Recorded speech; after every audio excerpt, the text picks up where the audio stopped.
Recording the class. All right. For the folks watching on the recording, welcome. And thanks for hopping on.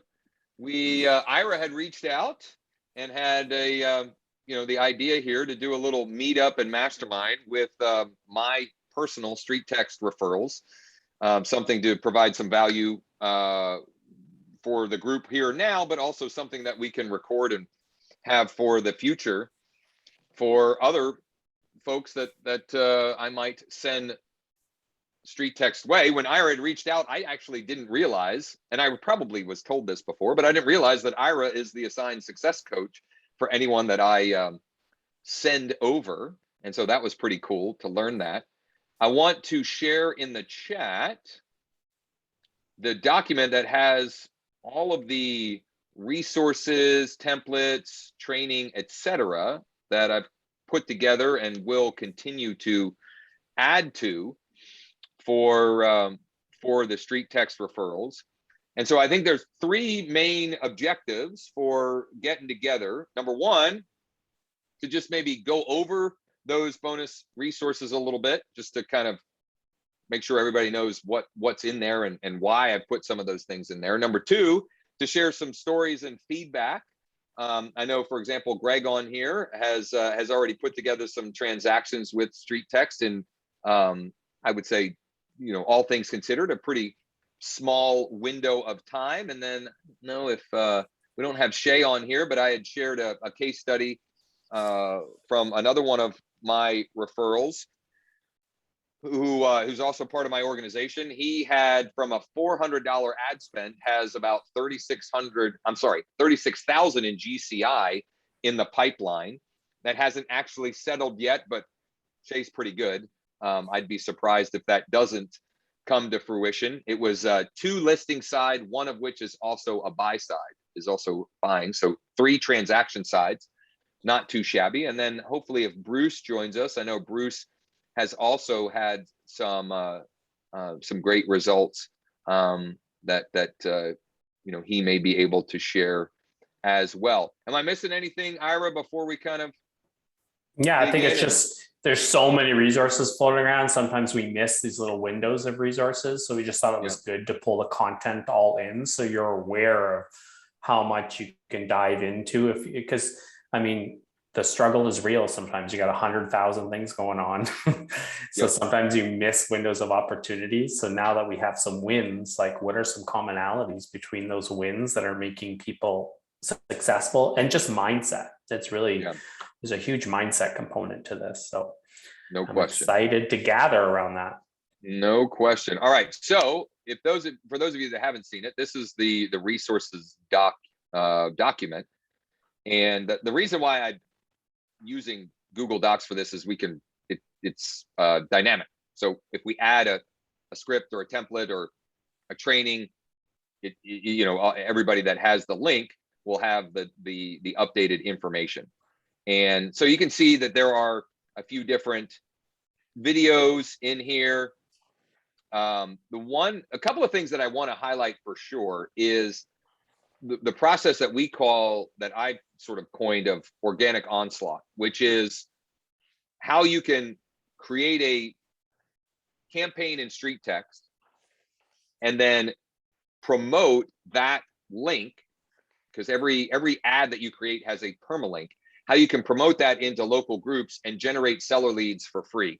I've lost count, and I don't know that we could even keep track very tightly the number of leads, but I would guess that we've generated probably between 150 and 250 seller leads 100% for free over the last 2 to 3 months using this process, which is starting, at least as it stands right now, I think on page 3 of this document. So some examples there. This video will walk you through the entire process of how to do that.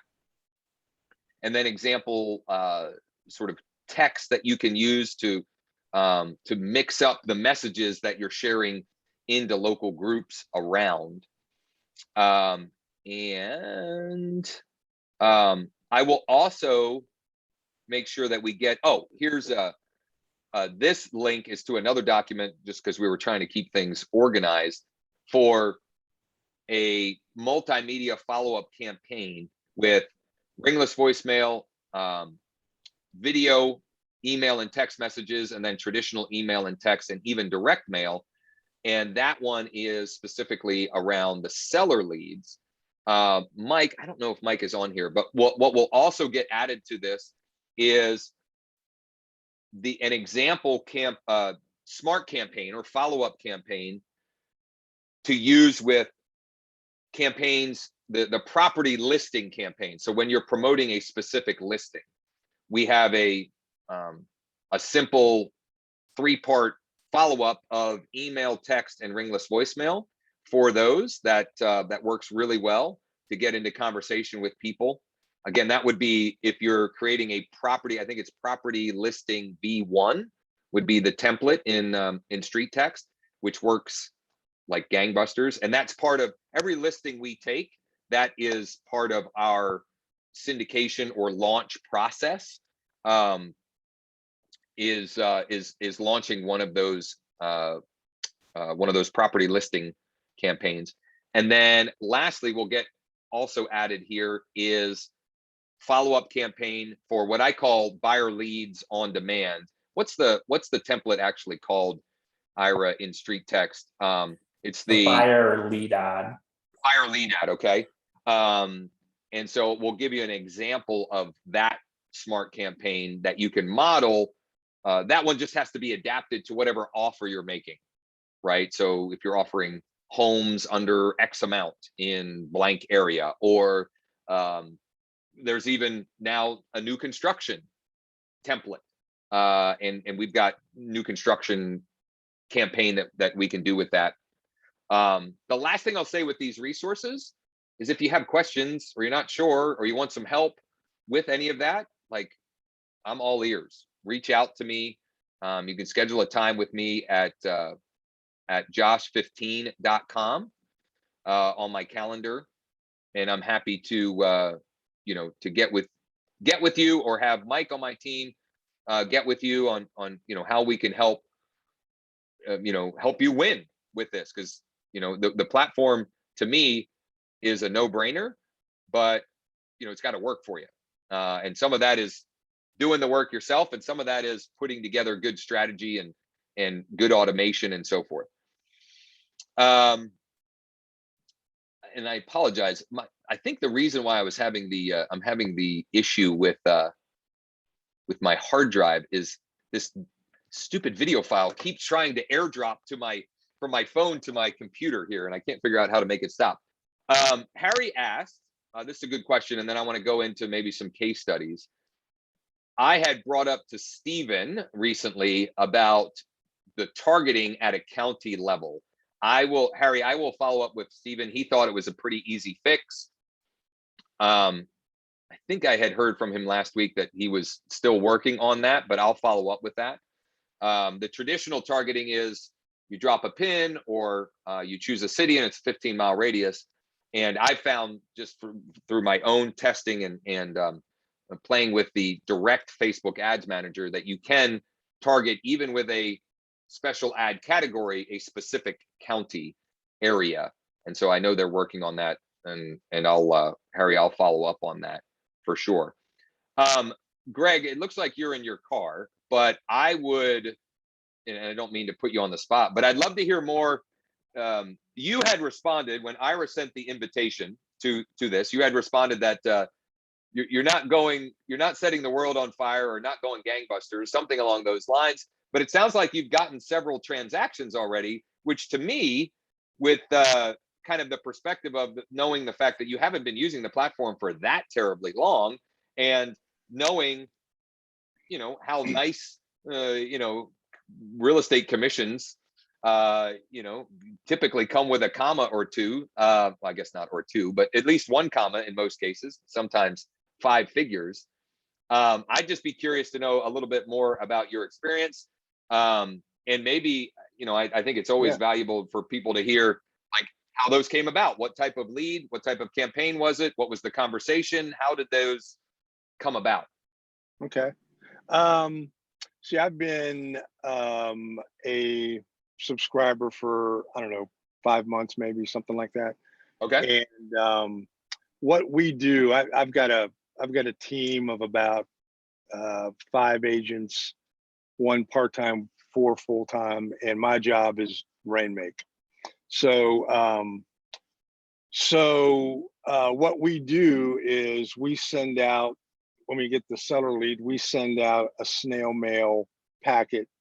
I have a team member that does a CMA full color thing, and then we put in my resume and kind of team resume, and we put in a couple of other offers, and we switch those around, just different hooks, just to see if anything works better than anything else. And honestly, I wish I could say there was something like a miraculous aha thing that we do, but I had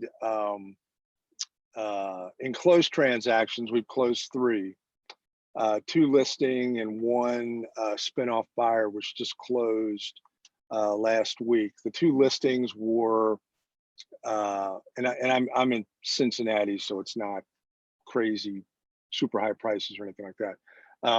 One was 235, one was 375, and the 375 bought 460 on the buying side. And that's just running the basic home valuation ad, sending out our packet. Mike, we just use the follow-up funnel that he's created, and both of them were just phone calls. I mean, they got the packet, they got the information, they called up, and the conversation with both sellers was basically, I mean, both of them were like, we really would be excited to. I mean, I felt like we kind of had the listings when they called up, just based on they were inbound. It wasn't, you weren't making calls outbound. It was inbound, them calling from the packet. Now, it may not have just been the packet, right? Because there's other, they had gotten other information. So that's good to know. So we've got the traditional, sort of the out of the box, what's your home worth template campaign. We're using the smart campaign that we can, that's in the resources document, that if you need help setting up, we're happy to help with that. And honestly, you can mimic something like that right in StreetText's built-in CRM if you don't have a KV core or something like that to build it in. But you're doing multi-channel, you're sending out packets. That's great stuff. I've also, one of the first listings I got with StreetText was from an address only that I sent a packet to. It was literally, I would say it was a lead I got within the first week or 2 of starting with StreetText. Now, it took some time because they weren't ready to list yet, and I had to beat out another agent and all of these things, but it wouldn't have happened if I hadn't sent them something in the mail. And it was the only way I could communicate with them because it was an address only lead. From a ROI perspective, you don't have to get these, like, we're just looking for rough numbers. Do you have do you know approximately what you've spent, what you've invested into ads, and include in there the cost of the platform? And then we can kind of, from the numbers you shared, we can get a general idea of what the GCI was. But do you have has it been $1,000, $2,000? What is the? Yeah, I spend about between $300 and $350 a month. Okay. On the Facebook ads. So let's be like, let's say, just for round numbers, let's say 2,000. You said about 5 months, 3 to 350. It's probably more like, it's somewhere between 1,500 and 2,000, which means just from the first transaction, you've now funded back that spend, plus a positive return, plus now the other 2 are I mean, you're playing with house money, right? So that first transaction means that now you're playing with house money. You can build reserves to keep funding, and not only that, how many new contacts do you have in your database approximately? Yeah, we're probably sending out 30 to 40 of these packets a week, so whatever that totals. And so let's say I mean, 30 to 40 a week. Let's say 30, 5 times 4, 20 times 30. What's that? It's at least 600, I would say. Does that seem? Yeah. Okay. So you've got a database of 600 people that you wouldn't have met otherwise. I like the way that was, I think, part of the language that you had used when you were emailing with Ira and I. So you have, you're playing with house money now, essentially. And those, I've heard Jonathan, I think it's Jonathan, on the Mastermind calls say often, that the more aged or seasoned they become, the more valuable those leads are, because really all you've done thus far is cherry pick the ones that were ready now, but the majority of the fruit on the tree is 3, 6, 9, 12 months down the road. So long as you stay in touch, you continue to build rapport, etc. So I think that's encouraging for sure. For folks, I would hope anyway, that the older these and the more seasoned it become, the ROI is only going to continue to grow, and from those transactions. I was going to ask you that in terms of timeline on those leads, like when they came in. Do you know when they came in and when they listed? Like how far apart was that? Yeah, the ones that we listed, I mean, they were pretty quick. The one was actually a distressed kind of situation where we were able to jump in and we did a pretty quick short sale for them. And the other one was more of the traditional, we went over and did a full-blown listing presentation. They had some work to do on the house. Took about a month to get it ready to go. But they were both, it was not a long incubation. Like Josh said, I mean, they were low-hanging fruit. Yeah, I call those transactional. Like we get focused on the transactional person, which was the person that came in ready, and that happens. And I usually say sometimes in people's trials, like when they get those transactional ones, that sets them up to fail in the future, because they start thinking that every lead that doesn't come in transactional like that is not a good lead, and they don't do the follow-up. Like right now I'm looking, you have 698 leads on that one ad, and then you have 90 on the other ad. So we're well over, you're close to about it's 700, 800 leads in there right now that are in your database. You've made an impression. You're going, and a mailer is going out to every one of those, even your address onlys, or are you just sending them to full people, full contacts? No, yeah, and anyone that comes in, we're shooting the packet out. And how much does the packet cost you? I don't think I think it's under, under $1, a little bit over $1, at the mail, each one, something like that. And I think in this day and age, snail mail is something that I make a trip every day to my mailbox with my daughter. It's our thing that we do, and we open it up and there's nothing exciting in there. I'm telling you, it's like a pizza flyer, and every once in a while a birthday card will come in there, and it's the best day ever. So I'm when you send something that personable, it sticks. So then your automations that you're doing in your smart plan stick. So it's that the combination of those two, the jury's still out on how many impressions you've already made on the rest of the contacts that are percolating in your funnel there. That's huge. Yeah, and that's what's exciting for me, is that, and I agree that if you get some hits right away, it can kind of spoil you for the future. But I've been doing this for 30 something years, so I in it for the long haul. But the cool thing about it for us, now that I see that the platform, it works, it's easy to use. We get the leads. So now myself and my lender, we've hired a inside sales person, and now they're doing more. We're getting more. We're going to do more outbound stuff with these older leads, not just let them sit out there, or just totally automate emails. So I'm excited about that, and I understand that the incubation period, the longer we go, a lot of people are 12 months out. when they ask for the reports. So, you know, we're looking to do more business next year with it. And yeah, I mean, you know, it's like I say, I don't feel like we're doing anything super great or different. It's just, you know, it's just you got to make time to print the reports. You got to make time to go to the post office. You just got to do it. You know, put the brick down every day, you know, and not let up.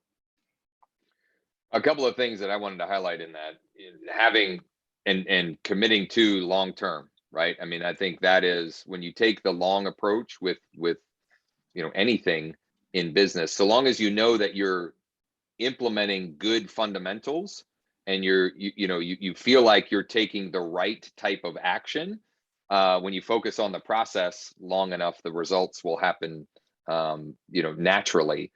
And I think the critical part of the initial follow-up is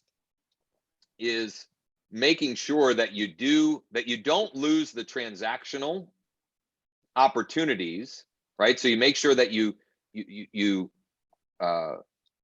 sift and sort those out, while also not doing anything to repel or offend the ones that will do business in the future. That's kind of the magic, and that's how, you know, that's what you have to find the sweet spot for you.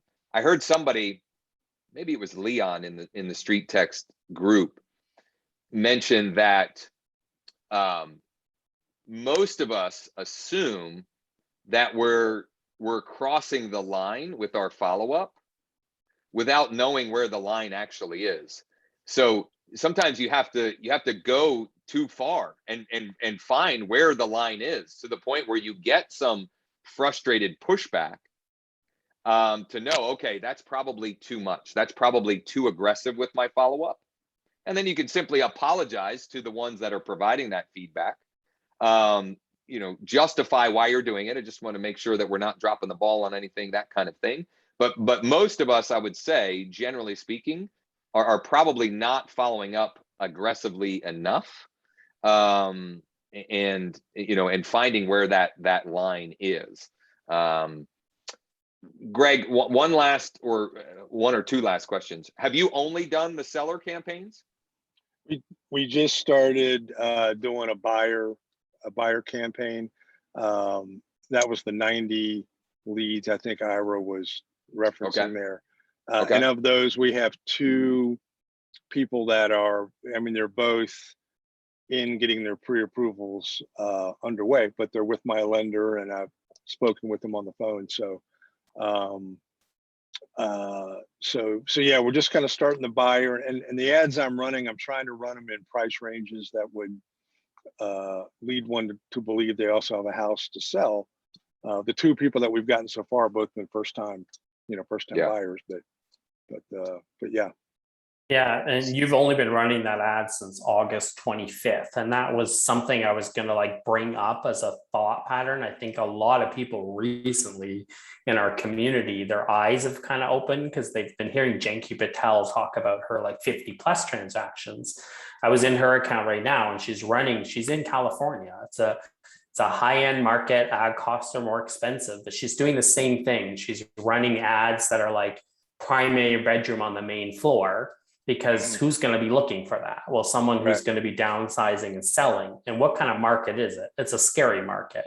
So if you have a skill set that's going to help people feel comfortable, like getting ready to do that transition, I mean, those buyer ads leads come in with lower lead costs. So it's a one thing. So you're going to have more leads. Plus, if I'm a buyer, I'm closer to the transaction.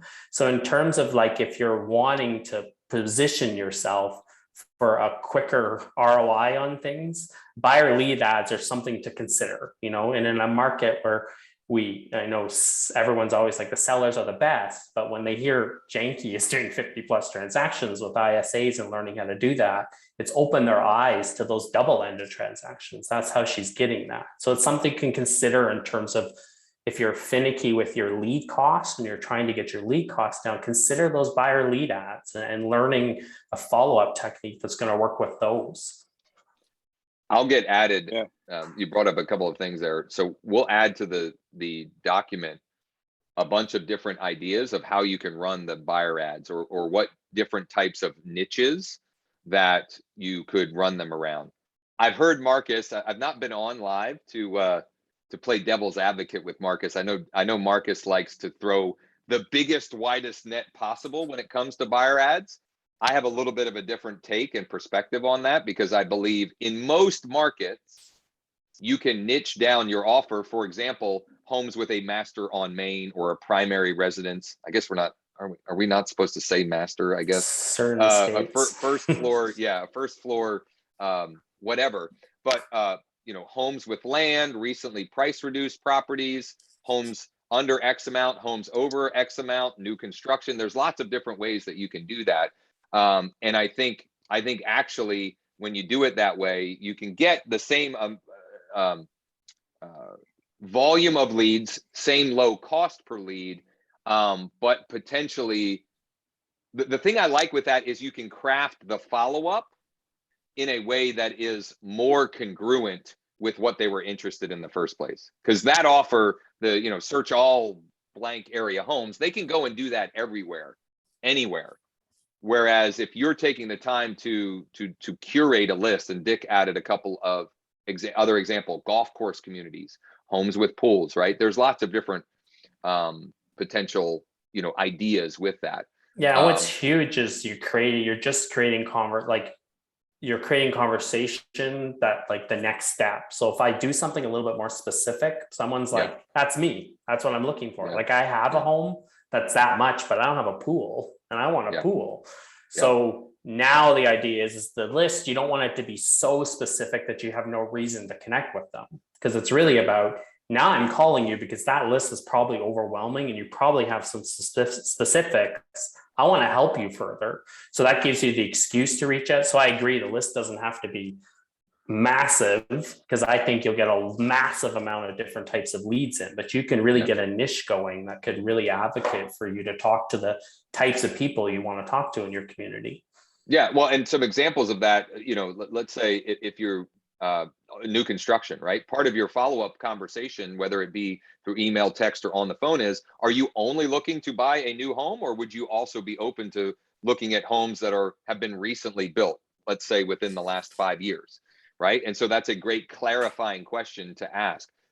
If you offer homes with land, for example, well, the clarifying question would be, how much land are you looking for? Are you looking for half an acre, 2 acres, 5 acres? What are we looking for? And it gives you those conversational openers to find out more information. And I think a critical aspect here is, and this is something that's come up a lot recently on my huddles and so forth, the more you can draw out of the prospect, whether it's through text, email, on the phone, however it happens, Facebook Messenger, the more information you can get them to share with you, the less likely they are to go and work with someone else, because they don't want to have to go through that same process again, right? They don't want to have to tell somebody else all of their, how many beds and baths they're looking for and what school district and how much land and all of that. Like, the more information you can get them to trust with you, the more likely they are to do business with you when they hit that tipping point of, motivation and being ready, willing, and able to proceed.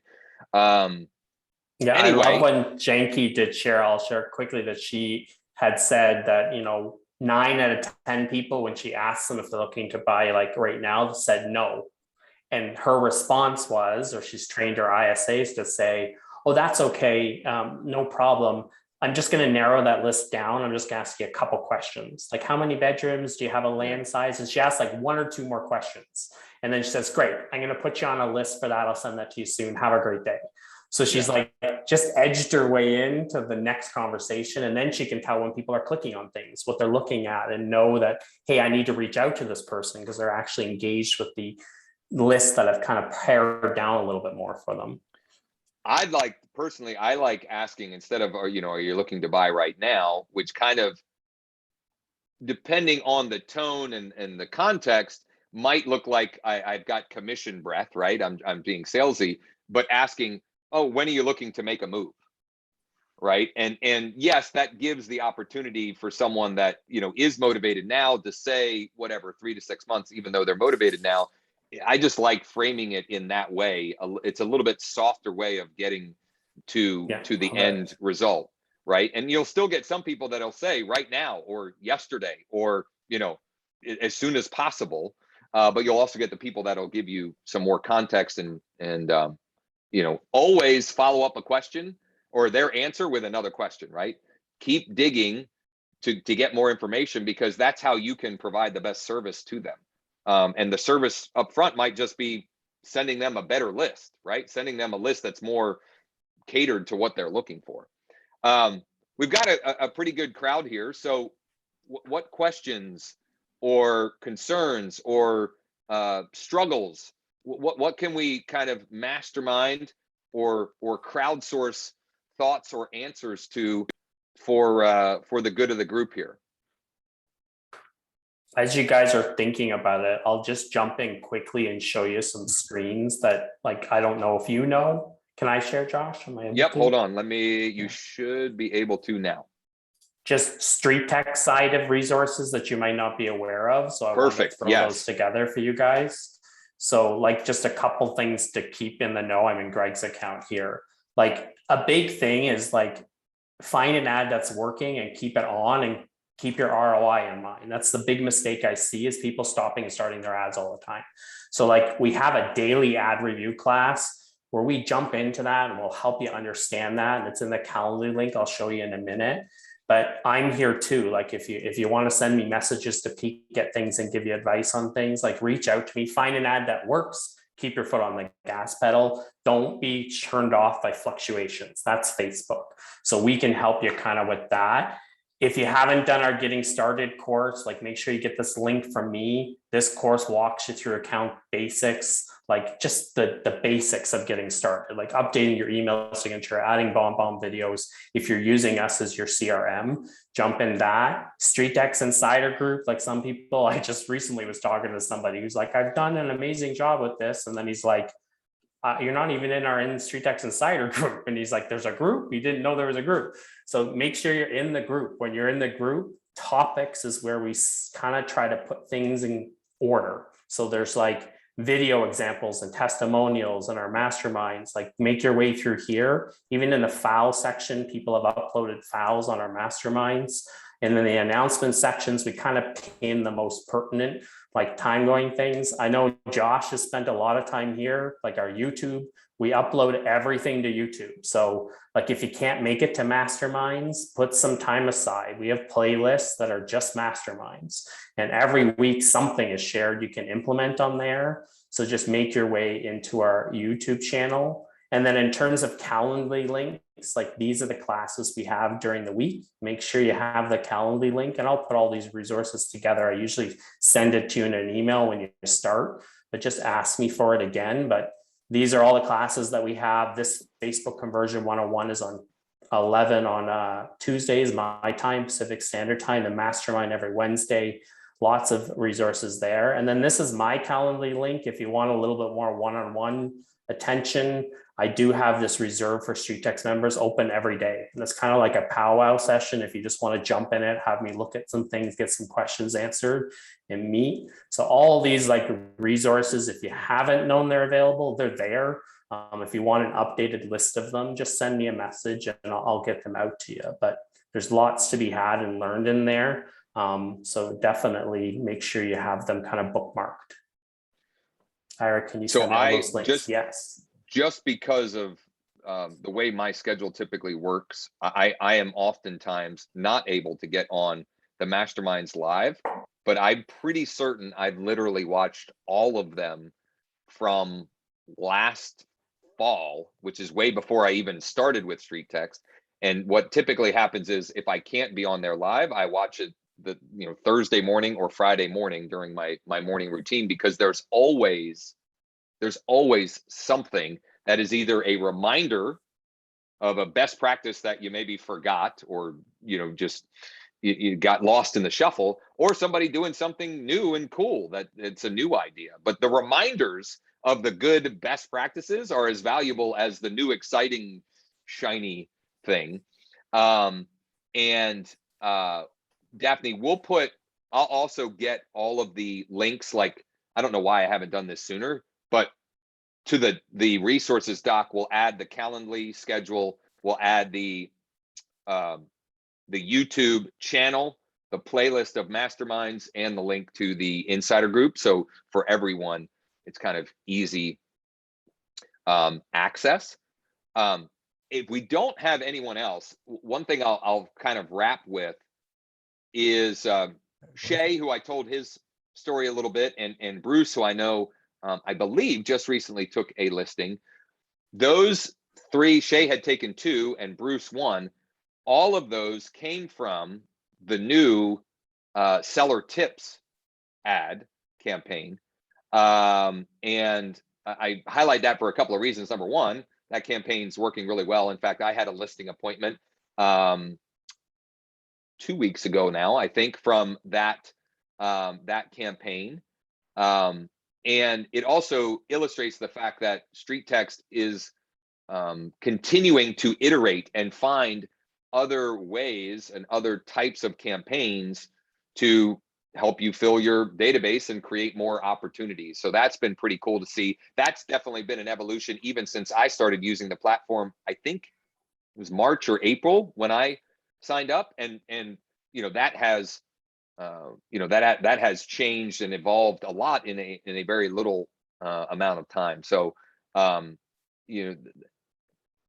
I have been and continue to be blown away at the care and just the general culture of Ira, you, the rest of the success coaches, and just everyone in the organization, like truly wanting us all to win. And that's not the case with everybody who's trying to get into our pockets as real estate agents, because there are many people and many different companies and so forth that are trying to get into our wallets.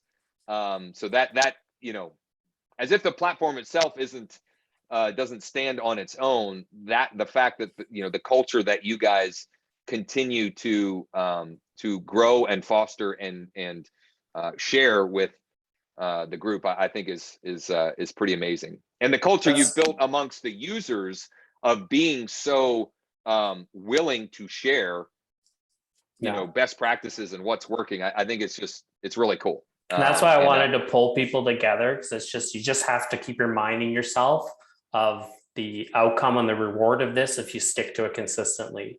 There is somebody who has the same lead and ad costs as you have and the same markets, because I mean, a lot of people like Jeff Mass is an example in San Diego or in Orange County, California. His return on investment has been through the roof. His ad costs are high, but they match everything. He stayed consistent.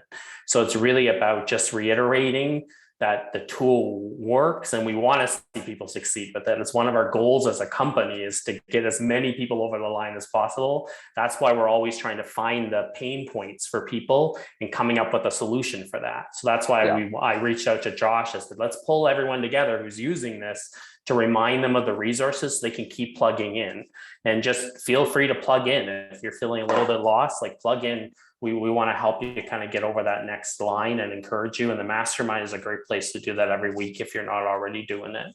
But I will, just as we kind of wrap up here, we'll get the things that I mentioned that will get added to the resources document. I'll make sure that happens tonight or tomorrow morning at worst.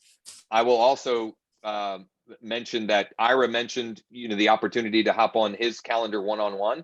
I'm an open book as far as that goes as well, and so my calendar, the easiest way to get on my calendar is josh15.com, or just you can find me. I'm not hard to find if you Google me or look me up on Facebook or any social platform for that matter.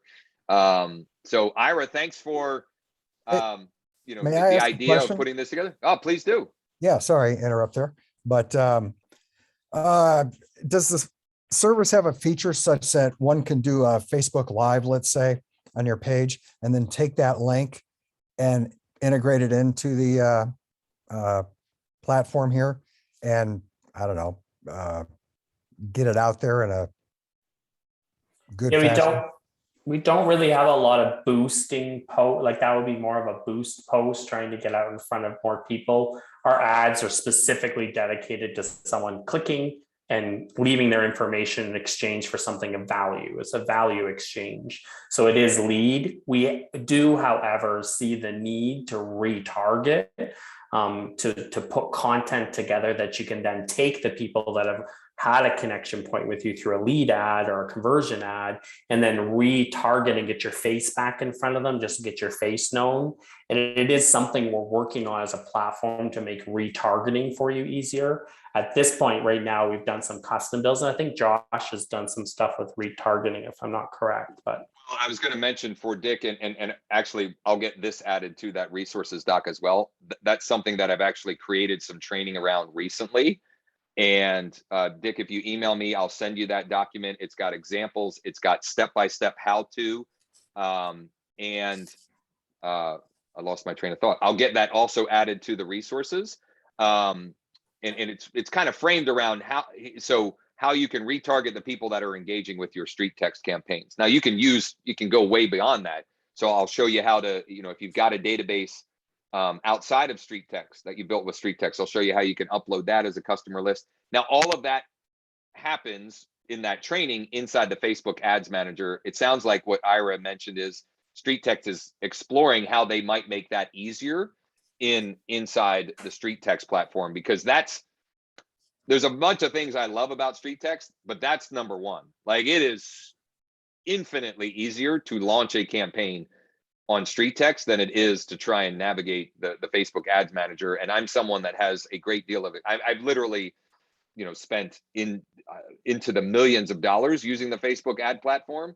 And even with that, I would, it's much easier and more streamlined doing it with the StreetText platform.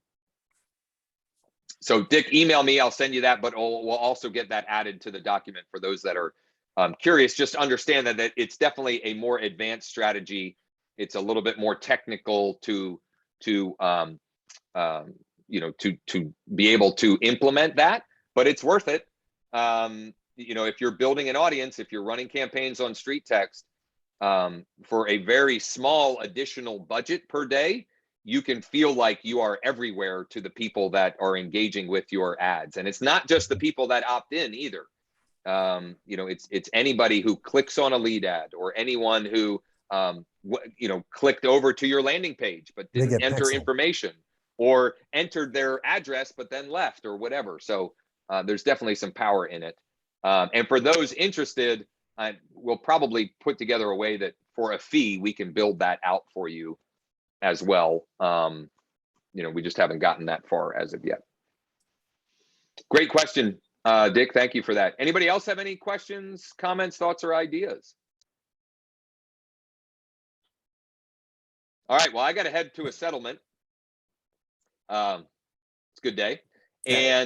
And so we'll get, we did record this, so I'll get that added to the resources document as well. And just know that Ira is a resource. I'm a resource. We want you to win.